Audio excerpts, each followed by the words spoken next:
Hello everyone. Today we will learn how to use our bill payment system. So in order to get to bill payments, we are going to need to navigate to the Payments and Transfers tab. Then we can go to the Bill Payment tab.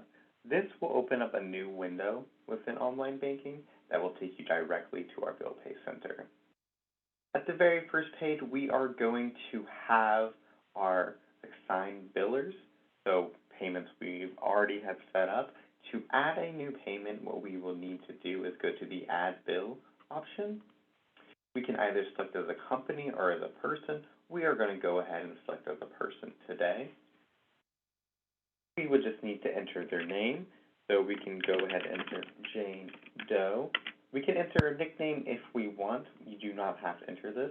We would need to enter an address, so we can go ahead and enter the address of the payee.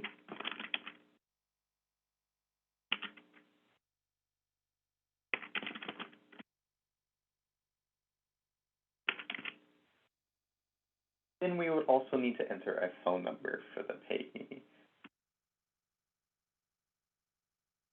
Once we have all this information and all this information looks correct, you are good to hit Add Bill. Then we can go ahead and hit Finish, since we do not need to add another bill. Then when we go back here, we are going to see that we have added a new payee, as in Jane Doe.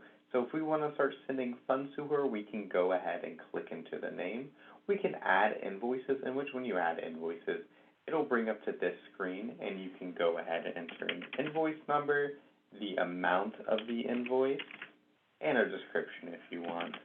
You can put car there, hit Add Invoice. Then we can go ahead and add another invoice to this. So we can go ahead and fill this out again with our second invoice.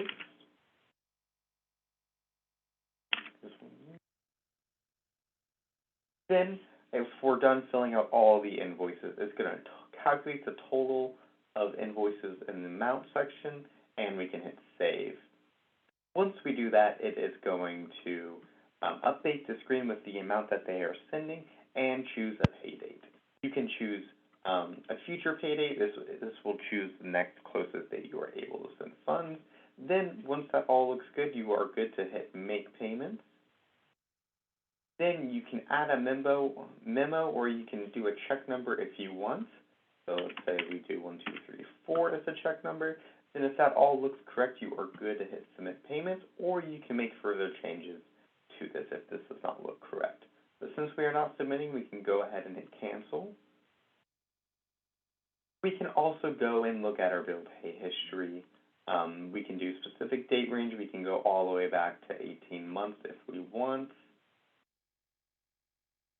We can do all, and this will show you, since we haven't had any bill pays within those 18 months, nothing will appear here. If you do, it'll show you your bill pay history. Then if we go to Manage Bills, we can look at our payees, Jane Doe, and you can do stuff. You can do add an automatic payment, set up reminders for this bill, update this biller, or delete this biller. Since we no longer need Jane Doe, we can go ahead and delete this biller, which you'll get a little warning, and you can click OK. Now Jane Doe does not exist, and if we go back to the payment center, we will not see her there. That is all that we have for bill payments. If you have any questions or like further information, please feel free to contact us.